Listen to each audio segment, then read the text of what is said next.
The Shahak, also known as Heavens in Israel, is a rank 7 Israeli jet fighter with a battle rating of 10.0 for air realistic battles. Let's talk about it, YouTube.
Alright, so I have struggled with this review. I have 2 hours of footage. I didn't know whether I wanted to do a stock to spaded, or just a kill montage, or talk about the radar missiles, or talk about the flight model, or talk about the BR changes. I've really struggled with the direction of this video, so you're probably going to get a bit of a rant, a bit of a ramble. Stick with me here though, YouTube. We're gonna get there in the end. You're probably gonna know more about this plane than you ever really wanted to by the end of it. So first and foremost, if you could do me a huge favor, let's get the YouTube algorithm stuff out the way. Please give me a like, subscribe. Really trying to grow the channel here in 2023. Like I said, I've gotten a lot of footage for this video. It's going to take me a lot of work to edit it down to really kind of get it to be a focused video. This might be a little less direction than normal, but liking and subscribing really lets me know that you guys are interested and continue to make content like this. So I really appreciate it. Okay, that out of the way. The Shahak, I guess I'm saying that right, is the export version of the French Mirage IIICJ. It's credited for having the very first worldwide kill for a Mirage, shooting down a Syrian MiG-21 in the lead up to the 6 Days War, and you get to fly it in War Thunder. I didn't know any of this before I started playing it. Basically, I have the Israeli aviation tech tree unlocked mainly because of the A4 premium that I mainly use to grind out Silver Lions. So I saw it, and what I've been doing is I've been playing. I really wanted to play with radar missiles, basically. You want to get down to it. I have the F-4 Phantom C in the US tech tree that I've been playing with the AIM 7Ds, and without flares and at 10.0, it just, and with sort of the mediocre missile and mediocre radar, that was not very satisfying. And I kind of looked up and I saw, hey, this is a Mirage, which is kind of cool. I haven't flown a Delta Wing fighter yet, and it's got this. I kept dying to this. Radar missile that I was like, maybe I've got that. And I checked around, and sure enough, the Shahak has this radar missile that I was dying to in my Phantom. So I checked it out. Let's play it. It was really enjoyable, and I stayed with it. And I've pretty much spaded it. I think I got like one more bomb slot that I, for ground realistic that I haven't unlocked yet. But I've spent a considerable amount of time in the Shahak, and I'll talk to you about it, and we'll discuss it. Alright, so there are plenty of different little variations of Mirages in the game. Obviously the French tree has several of them, and the French tree obviously goes all the way up to, I'm not going to say modern day Mirages, but it's got plenty of them. There's the Mirage IIIC and the Mirage IIIE, and this one kind of seems to fit in between it. It's like an upgraded C. It's a CJ. This is the lowest BR Mirage 3, and I'm not really sure why, because I think the most important thing to realize for this particular Mirage variant is that the Shafrir 2s, or I think maybe the Shafrir 1s, is now an uncaged AIM 9D. And it has access to AIM 9Ds, but in a recent update, and I'll try and find that thing, put it up on the screen. In a recent update, the AIM-9Ds are now caged seekers, and the Shafrir is an uncaged seeker. So whereas before, you would have to unlock the AIM-9D to get access to better missiles, now you pretty much start with the better missile, and obviously only Israeli planes have access to this, and the AIM-9D is not what you want to use, whereas before that was swapped. So I've really been enjoying the IR missiles that this plane has access to, aka the Shafrir, and then it's also got the Matra radar missile. So that's a bit of a ramble about the armament. Basically, I'm using the Shafirs, and I'm using the Matra. And the radar that goes along with it, I obviously don't have the technical specifications in front of me, but it feels superior to the F-4 Phantom C radar. I'm getting locks further out. I'm getting locks at like 27 kilometers, 25 kilometers. I'm not sure I've ever replicated that with the F-4 Phantom C, the F-4C in the Phantoms. So it feels like the radar is better, and with the better radar and a longer burning missile, I have had more fun with the radar missiles in this variant.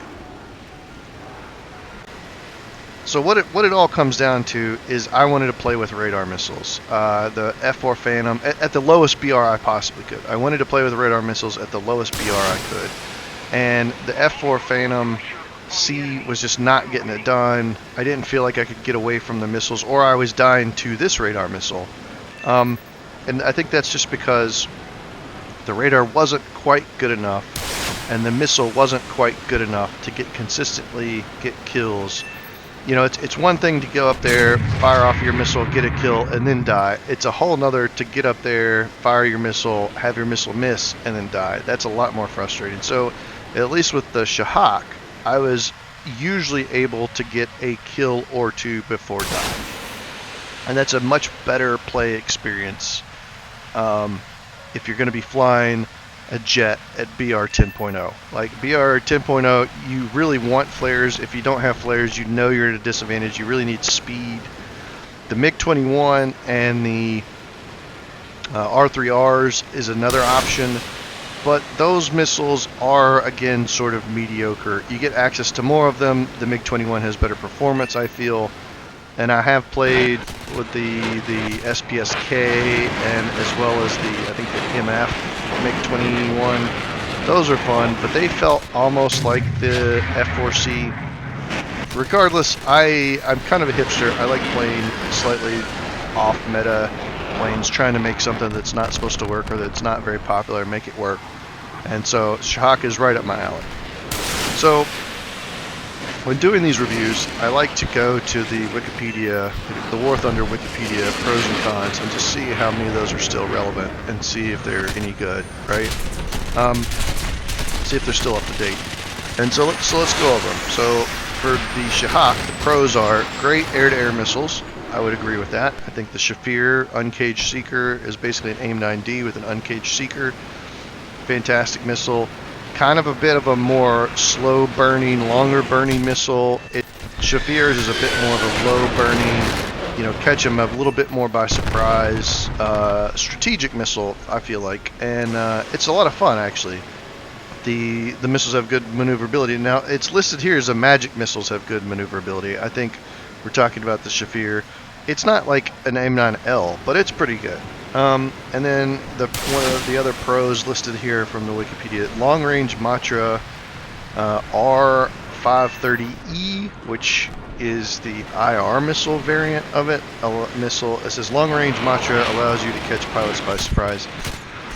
Sure, but I really didn't use the E. I didn't use the IR missile. I wanted to play with the radar version of it, which is the Matra R530 no E.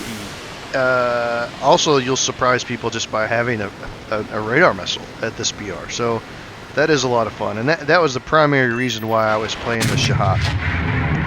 All right, the next pro they have listed is very maneuverable. Yes, so the Shahak is a Mirage. One of the coolest things I found about this flight model is basically abusing the delta wing design. So the play style for this type of fighter is you don't have flares, so you have to stay fast, right? And at the beginning of the game, you're staying fast. You really shouldn't turn very much. You should keyboard turn very slowly and just stay fast because you're going to have to outrun any missile that's kind of shot at you. So at the beginning of the match, you're staying high, staying fast. The maneuverability really comes in when you're fighting F-5Cs down on the deck.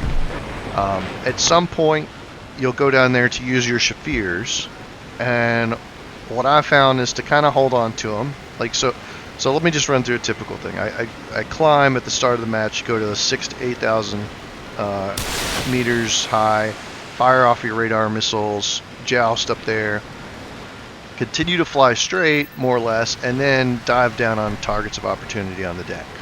And at that point, you're firing your Shafir missiles, which will surprise people with their long burn. You can be in behind them, so they might not even be paying attention, things like that.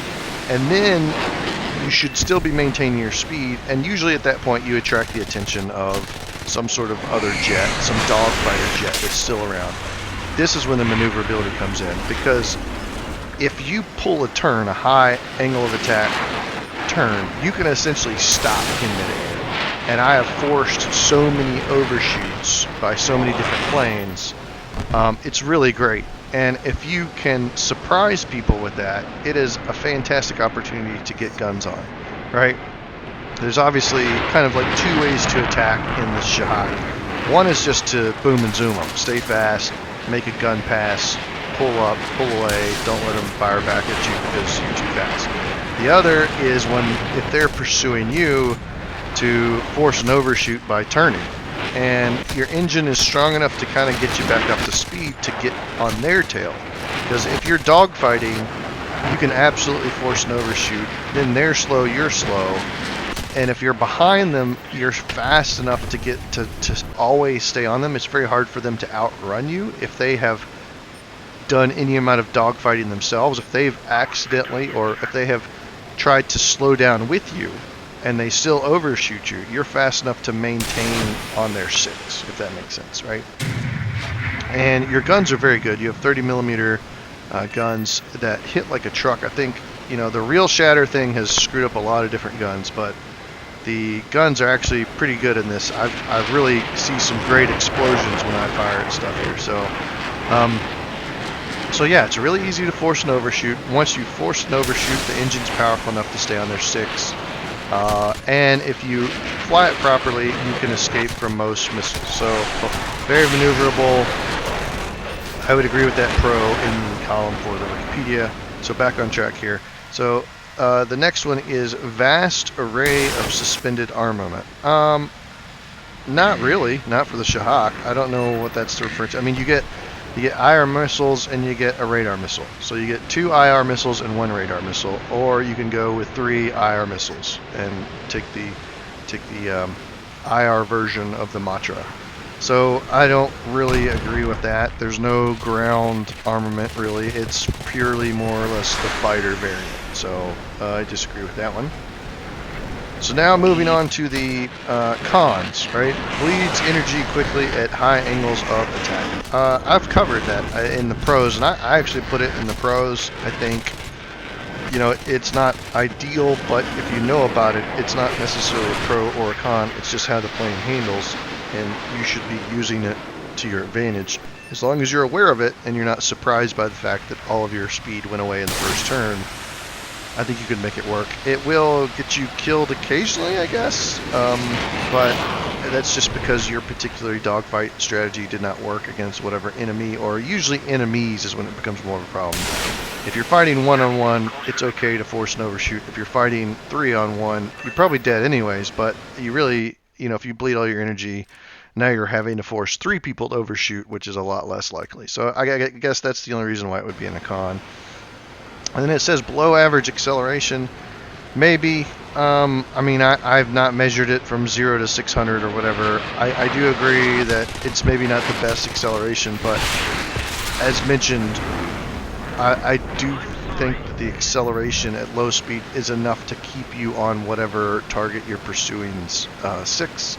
And usually they're now maneuvering, and so they are bleeding speed, and so you're not having to do all the defensive maneuvers they are to stay on their 6, so you're still picking up energy faster than they are. So yeah, it'd be great if it was better, but it's perfectly serviceable as it is. And then the last con, which I believe is truly the biggest con of the whole thing, is no countermeasures of any kind, no flares. I do think it does have an RWR, so that's out of it. But there is no countermeasures, so you're going to be relying upon your speed and maneuverability to stay alive, which is a challenge. And as mentioned, that's kind of a fun challenge. All right. I'm going to try and do a bit of a summary at this point. We're trying to wrap this up. The only thing I would like to cover is, how is it in relationship to other planes at a similar BR? With the new BR changes, it is still very competitive. Just to cut to the quick, it's still very competitive. The new top dogs, the F-5C is still very good. The F-8s. They recently got decreased. They appear to be, sort of the new kings of 10.7, 10.3. Obviously, anything with an AIM-9L or an M60M is still incredibly dangerous. Just usually, most of those platforms are slow. So usually at the beginning, it's a up top radar joust, and then because I'm so high and because I don't want to lose my speed and I need to stay fast, I just kind of fly straight, and I will then drop in behind all the A10s and A6s and SU-25s. I'll either catch a couple of them by surprise or not, but I usually do survive by staying fast. Probably, the majority of my deaths are sort of screwing that up, trying either, going after a target that had another target close that I didn't see or whatever, and catching the AIM-9L. The other majority of my deaths were F-5Es, which recently got reduced in BR, and having them kind of come up from 3,000 meters underneath to fire off a missile at me when I'm at like 6,000 meters. They could sort of space climb up there, fire one off, catch me unawares. So going forward, I really want to explore the Mirage IIIE. It's at 10.3, it has flares, and it has the same missiles. So for a 0.3 BR increase, if I were to do all of this again, I probably would just focus on the Mirage IIIE. I figured the flight performance is probably going to be basically the same with the addition of flares. Gaijin's going to move it up 0.3. And that's going to be a more pleasant experience. I don't think, at this point in the BR compression that we're dealing with in Air RP, is everything 11 and up gets pulled up into top tier. And now, if you can find yourself in a 10.7, 10.3 plane with all the right characteristics, you're going to be the top dog. So I think that's going to be the Mirage IIIE. That's what I'm grinding out towards now. I'm going to definitely give it a shot. The couple times that I died where I just saw it coming and there's nothing I could do, if I had flares, I could have flared it. That would really be able to get my kill-death ratio up. So I'm kind of looking forward to that. I'm glad that I tried this plane. So that's it, guys. Played about 72 games, had about a 1-to-1 kill-death ratio, had to grind out the stock experience. Stock is not super fun. I think the engine made a pretty big improvement. But I try not to judge any plane or vehicle before it's spaded. It is probably 10 to 20% better when it's spaded, and that's a big difference at a BR where you really need every advantage you can get to stay alive and outrun missiles. Plus just me learning the strategy and learning radar missiles along the way. So if you already know how to do radar missiles, you already know how to fly jets, and you already know the strategy, you could probably be way more successful for me. If I played another 72 games, I'm sure my performance would improve. The majority of my multi-kill games came towards the end of the 72 games, and it's kind of like, yeah, duh. But very competitive plane. Check it out. Thanks for watching. Please subscribe. Again, we're going to try and make more of these videos. We're going to do more in 2022. We're just going to keep on plugging. Appreciate your help. Appreciate your support. Thanks, guys, and talk to you in a bit.